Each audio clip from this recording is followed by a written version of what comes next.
వెనక్కి తగ్గిన జీవన్ రెడ్డి సంజయ్ని తీసుకోవడంతో అలక నివాసానికి వెళ్ళిన బట్టి శ్రీధర్ బాబు గంటల తరబడి చర్చలు. అసెంబ్లీ గేట్ దగ్గర మాట్లాడతానన్న జీవన్ రెడ్డి. జగిత్యాల బీఆర్ఎస్ ఎమ్మెల్యే డాక్టర్ సంజయ్ కుమార్ ను కాంగ్రెస్ పార్టీలో చేర్చుకోవడంతో ఎమ్మెల్సీ జీవన్ రెడ్డి అసంతృప్తి వ్యక్తం చేశారు. తాను ఎమ్మెల్సీ పదవికి రాజీనామా చేస్తున్నట్టు ప్రకటించారు. తనను సంప్రదించకుండా సంజయ్ కుమార్ను పార్టీలో చేర్చుకున్నారని, తమకు 65 మంది ఎమ్మెల్యేలు ఉన్నారని, కొత్త వాళ్ళు అవసరం లేదని అన్నారు. 40 ఏళ్లు గౌరవప్రదంగా రాజకీయాలు చేశానని, పార్టీకి కూడా రాజీనామా చేసి వ్యవసాయం చేసుకుంటానని తెలిపారు. జీవన్ రెడ్డి రాజీనామా ప్రకటనతో మంత్రి శ్రీధర్ బాబు, ఉప ముఖ్యమంత్రి బట్టి విక్రమార్క మరికొందరు నేతలు ఆయన నివాసానికి చేరుకొని బుజ్జగించారు. జీవన్ రెడ్డితో భేటీ అనంతరం బట్టి మీడియాతో మాట్లాడారు. జీవన్ రెడ్డి సీనియర్ నాయకులు అని, తమకు మార్గదర్శకులని చెప్పారు.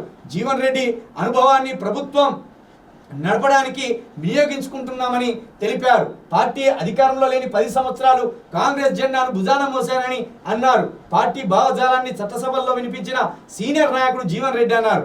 ఎమ్మెల్సీ జీవన్ రెడ్డి సీనియారిటీకి ఎలాంటి భంగం కలిగించకుండా పార్టీ సముచిత ప్రాధాన్యం ఇస్తూ గౌరవిస్తుందని చెప్పారు. సీనియర్ నాయకులను ఎట్టి పరిస్థితుల్లో పార్టీ వదులుకోవడానికి సిద్ధంగా లేదని స్పష్టం చేశారు. ఇదిలా ఉంటే పార్టీ తీరుపై జీవన్ రెడ్డి ఆగ్రహం వ్యక్తం చేసినట్లు సమాచారం. అసెంబ్లీ దగ్గర అన్ని మాట్లాడతానని మంత్రులకు తేల్చి చెప్పారట. కౌన్సిల్ చైర్మన్ అపాయింట్మెంట్ కూడా కోరినట్టు తెలుస్తుంది.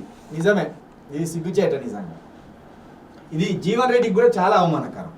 జీవన్ రెడ్డి ఏ పార్టీ మారలేదు, మొదటి నుండి కాంగ్రెస్లో ఉన్నాడు. కాంగ్రెస్ డిఎన్ఏ, కాంగ్రెస్ భావజాలాన్ని మోస్తున్నవాడు.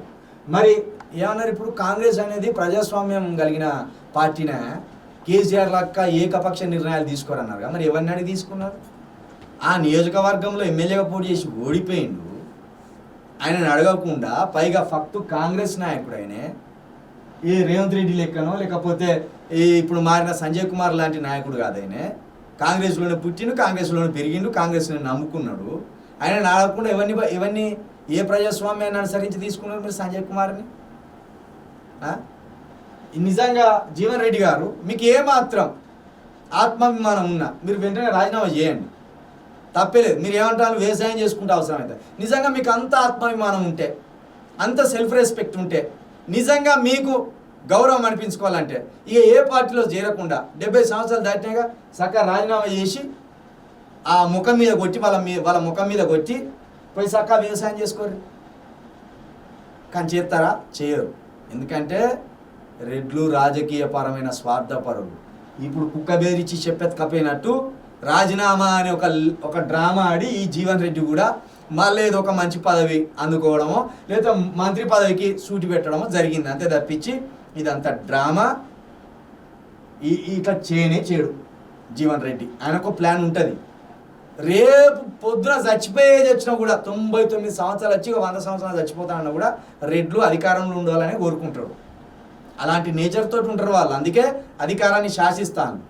ఇక మనోళ్ళు ఉంటారు ఎస్సీ బీసీ ఎస్టీలు. 100 రూపాయలు నోటి ఇట్లా చూపించగానే వాడే మంచివాడు వానితోటే పోతా, వాళ్ళది అట్లుంటుంది. కాబట్టి వీళ్ళు రూలర్స్గా ఉన్నారు, మనం బెగ్గర్స్గా ఉన్నాం. రాజకీయంలో బెగ్గర్స్గా, ఫాలోవర్స్గా ఎస్సీలు బీసీలు ఎస్టీలు ఉన్నారు. రూలర్స్గా రెడ్డిలు వెలుమలు బ్రాహ్మణులు వాళ్ళు ఉన్నారు. కాబట్టి ఇక చూడండి, పార్టీలో చేర్చుకునేటప్పుడేమో సంజయ్ కుమార్ని పొంగులేటి శ్రీనివాసరెడ్డి, రేవంత్ రెడ్డి, చిన్నప్పరెడ్డి, ఇంకో రెడ్డి వేం నరేందర్ రెడ్డి, ఈ రెడ్డిని పోయి కండువ కప్పి సంజయ్ కుమార్ని చేర్చుకున్నారు. బుజ్జగించడానికి ఎవరు పంపిలో చూడు, ఒక మాల వ్యక్తిని, ఒక బ్రాహ్మణ వ్యక్తిని, ఈ వ్యక్తి ఎవరో తెలియదు. అంటే రాజకీయం అంతా రసవత్తరంగా నడిపిస్తారు. చూడు, దళితుడిని పంపి బతిలాడిపించిందా? బతిలాడే కాడ దళితుడిని ఉపయోగించుకున్నారు, కండువ కప్పే కాడ రెడ్డిలను ఉపయోగించుకున్నారు. దీన్ని బట్టి అర్థం చేసుకోరు. దళితులకు ఏమాత్రం గౌరవం ఇస్తారో రాజకీయంలో అర్థం చేసుకోరు. ఇది ఇట్లా బుజ్జగించడానికి దళితుడు అక్కడికి వచ్చిందా మీకు? కండువ కప్పుకునే దగ్గర మాత్రం రెడ్డిలు ఉండాలా? రాజకీయం